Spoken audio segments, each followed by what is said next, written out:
Olá pessoal, tudo bem? Meu nome é Vinícius Niquim, eu sou idealizador do método TSB. Eu vou falar um pouco para você sobre o torcicolo muscular congênito, tá bem? Vamos lá. O torcicolo muscular congênito, geralmente, a gente fala congênito é quando o bebê nasce com essa disfunção, com esse padrão de rodar a cabeça para um lado e inclinar para o outro. Então a gente tem um músculozinho aqui, ó, que chama esternocleido occipitomastoide. Então, a gente chama de ECOM, ou esternocleidomastoide, tem várias formas de se pronunciar. E por algum motivo, esse bebê nasce com uma tensão nessa região.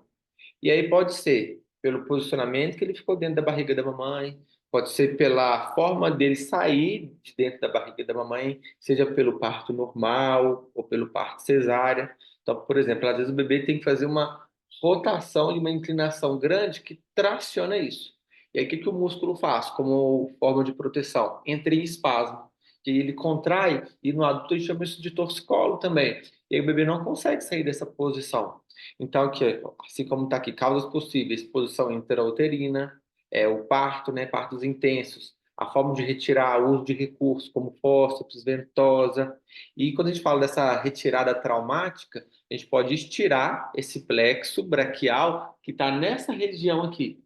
E esse plexo braquial, ele vai causar algumas tensões nessa região, e o bebê também vai ter esse padrão de inclinar a cabecinha para cá como proteção. Então, quando a gente está com dor, a gente não flat, a gente não encolhe. O bebê, quando tem uma lesão aqui, a tendência ó, é ele aproximar a fibra que está estirada para não sofrer tensão. Ou às vezes, na hora de fazer o parto, normal ou cesárea, o obstetra, ou até no parto normal, conduzido, ele pode ser estirado e isso causar uma tensão. E isso vai sobrecarregar a musculatura, o bebê vai adotar esse padrão de posicionamento. Então, posicionamentos sustentados na terapia intensiva, quando o bebê precisa, por algum motivo, ficar internado, também pode causar. Bebês que às vezes têm a preferência na amamentação por alguma dificuldade, ó, na abertura e no fechamento da boca, e no apoio ó, da linguinha ali no bico do peito. E aí o bebê só vai conseguir mamar de um lado. Com o tempo, o bebê vai começar a ter rotação só para um lado, e aí ele vai começar a mamar bem só num peito, e no outro vai ter resistência. E aí a gente tem que colocar o bebê invertido, sentado, e aí a gente vai começar a preservar o bebê de posições ou situações que ele precisa para se desenvolver. E como que é feito o diagnóstico? O diagnóstico ele é clínico, a não ser que a gente tenha alguma lesão, que aí a gente tem que fazer um exame específico para ver essa disfunção do plexo braquial. Então a gente tem que ter atenção. Bebês ó, que tiveram dificuldade na amamentação, dificuldade na pega, dificuldade na sucção, e que por algum motivo a mãe parece não produzir o leite ou teve que introduzir a mamadeira, tem que ligar um alerta. Bebês ó, com pontos de tensão significativos, né? Aqui já é um caso de contratura, já é um caso um pouquinho mais grave.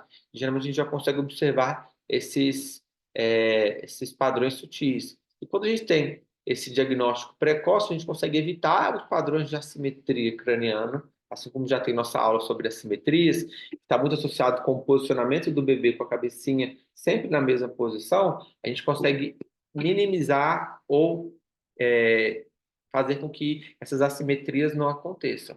Então, quando a gente consegue observar precocemente esses sinais de torcicolo, a gente vai evitar que aconteça o desmame precoce, porque a gente vai falar uma outra aula sobre a anatomia da mama, o bebê, para ele conseguir ter uma boa sucção, uma boa amamentação, para que a mãe consiga produzir leite de forma adequada, tem que ter uma série de fatores bem harmonizado para conseguir ter uma boa produção de leite. Então, às vezes, a mãe não amamenta e fala, eu não produzo leite, meu leite é pouco, meu bico é invertido, meu bico é plano. Na verdade, o bebê não precisa de um bico protruso, ele não precisa de um bico perfeito, ele precisa de uma auréola funcional. E o bebê vai fazer uma boa pega e vai sugar aquela auréola. E aí tem uma boa produção de leite. Não tem nada melhor uma boa produção de leite do que uma sucção eficiente, tá bom? Então, bebês que têm torcicolo congênito, ele pode ter um atraso do desenvolvimento motor, pode ter um desmame precoce, ele pode ter assimetrias cranianas, ele pode ter dificuldade na interação. Então, é importante a gente tomar cuidado e intervir rapidamente, realizando a sequência do TSB, fazendo os posicionamentos adequados, ou seja, tirando todas essas tensões que prejudicam o bebê de alguma forma. E quando a gente tem essa intervenção, né, adequada, a gente vai conseguir tirar ou minimizar essas tensões que estão no pescocinho do bebê, aqui, ó, na base do crânio do bebê, vai facilitar a amamentação, vai proporcionar mais facilidade para a aquisição das habilidades motoras e vai melhorar uma série de fatores. E lógico que as mães vão conseguir ficar muito mais tranquilas com esse processo, tá bom? Vamos lá. E como que a gente consegue identificar esses sinais? Então, ó, preferências posicionais, então resistência para rodar para um lado e facilidade para rodar para o outro. Inclinação do corpo. O bebê, ó, ele, só um minutinho, vou pegar o meu modelinho aqui. Ó, o bebê com o torcicolo, ele não faz movimento só com a cabecinha. Às vezes ele faz movimento com o corpinho todo. Então é um sinal que a gente observa. E para o outro lado, ele tem resistência. Por um lado, ele vem com facilidade, para o outro, ele tem resistência. Vocês podem observar isso no bebê conforto. Porque no bebê conforto, o bebê ele vai ficar só inclinadinho para um lado, para o outro lado, ele quase nunca vai ir. Então, ele tem mais habilidade, às vezes, com das mãos do que a outra, porque a tendência, ó, o lado que o bebê está com a rotação da cabeça é o lado que ele vai ter mais habilidade com a mão. O outro lado vai ser uma mão que ele vai usar menos. Por quê? Porque ele não faz a rotação, não ativa alguns reflexos que fazem com que essa mão seja mais funcional, mais utilizada. Outros sinais são as dificuldades da amamentação, como eu já falei. Então, ele pode ter preferência de peito, ele pode ter dificuldade na pega, geralmente vai machucar o peito da mãe em um dos lados mais do que o outro, às vezes vai deixar o bico depois da amamentação mais achatado, vai ter preferências na hora de carregar no colo, às vezes precisar usar estratégias, né, como posição invertida, bebê sentado, bico de silicone, enfim, N coisas. E às vezes a gente vai ter algumas dificuldades em habilidades. Assim como eu falei, o bebê vai ter mais habilidade de um lado do que do outro. E aí isso é muito associado com o reflexo, chama reflexo é, tônico cervical assimétrico. E esse reflexo diz que quando a gente roda a cabeça para um lado, a gente tem mais movimentação desse lado. A gente fala muito da posição de esgrima, que é um pouco dessa posiçãozinha que esse bebê tá. Então, se ele olha para esse lado, essa mão aqui ela é esticada e tem mais função de alcançar, mobilizar, manipular objetos. E o desenvolvimento motor e postural dos bebês tem relação direta com o torcicolo muscular congênito, ou seja, o torcicolo atrapalha muito o desenvolvimento. E aí a gente tem que fazer muito tummy time, a gente tem que fazer frequentemente, várias vezes por dia, as sequências do TSB pro torcicolo, porque a gente precisa tirar essas tensões da cabecinha, do pescoço e do tórax do bebê para que ele consiga ter essa movimentação livre, para que no tummy time ele consiga olhar para um lado e consiga olhar para o outro também. Então, as habilidades que podem ser prejudicadas são diversas. Aqui eu listei algumas, como o alcance simétrico de um lado e do outro, o controle cervical do bebê, bebê com torcicolo, demora mais para estabilizar a cabecinha, que geralmente é com 3 meses.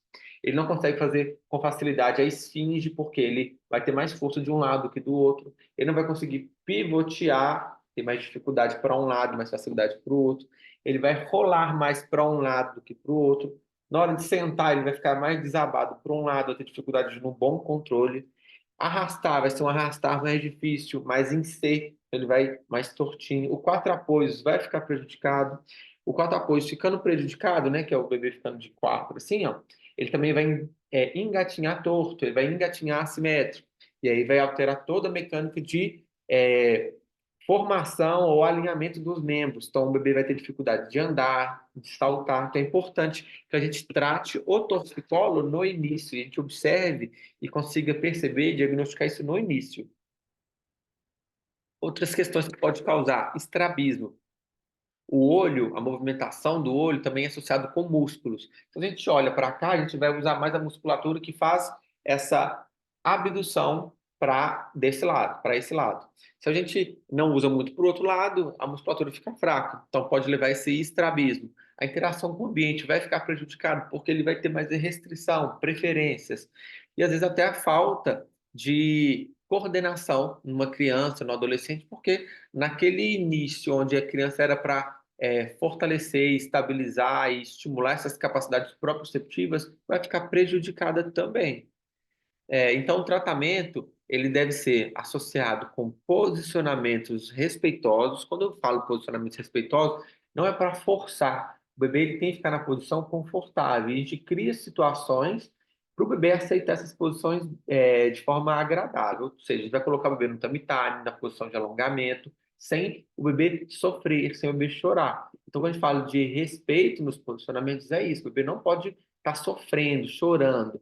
O alongamento é um alongamento respeitoso, então a gente não fica ali forçando o alongamento, a gente coloca posições confortáveis e vai cedendo aos poucos. Então, às vezes, a gente até ensina isso como uma das técnicas, então carregar dessa forma, mas eu vou explicar isso um pouco depois nas aulas práticas, onde a gente vai fazer uma mobilização de toda essa região lateral do corpinho do bebê, que ajuda muito. Massagens direcionadas, toque sutil, a própria massagem que a mãe e o pai fazem de forma intuitiva ajuda muito. Então, estímulos corretos e o tempo de tummy time. Tummy time, gente, a gente tem um tempo mínimo para cada idade, mas para bebês com torcicolo, a gente pede para no mínimo 1 hora de tummy time por dia, sem o bebê chorar. E a gente ensina como que a gente pode criar essas estratégias para o bebê aceitar isso de forma confortável, tá bom? Então, o que que a gente tem de limitação e de desafios? Às vezes a gente realmente desiste, às vezes o bebê começa a ficar desconfortável, a gente vai lá e já coloca na posição invertida. A gente às vezes nega que o bebê está dando esses sinais. Às vezes a gente recebe orientações que isso vai melhorar sozinho. A gente não deve acreditar nisso, ignore se alguém te falar isso. É muita opinião, então tem muita gente querendo dar pitaco, né, sobre isso, falando que é excesso, a mãe está neurada, mas sim, corram atrás de ajudar os seus filhos. Às vezes, assim, infelizmente, as famílias nem sempre fazem os estímulos que a gente orienta. Isso, às vezes, vai limitar muito a evolução do bebê, do tratamento. E, às vezes, assim, o que que acontece? Na hora do posicionamento, às vezes, as famílias baixam a guarda à noite. E é no início, nas primeiras semanas, nos primeiros meses, onde a gente tem que pegar mais firme nos posicionamentos, nos estímulos. Eu sei que, às vezes, a privação de sono é muito complicada. Eu sei que a privação de sono prejudica muito a interação mãe-bebê, mãe-papai, pai-bebê, mas nessa situação aqui a gente tem que criar estratégias, contar com uma rede de apoio, fazer escalas de horas de vigília, para poder ajudar os nossos bebês a se desenvolverem bem sem limitações. E o que que a gente observa aqui, né? A importância da continuidade em casa, ela vai evitar ou ajudar no tratamento de assimetrias cranianas, vai evitar, isso é muito comum, gente, evitar as escolioses, que geralmente elas aparecem devido a torcicolos que evoluem para assimetrias. Aí, lá na criança e no adolescente, a gente vê aquelas torcicolos idiopáticas, né, que é sem causa definida, aquelas alterações da pisada.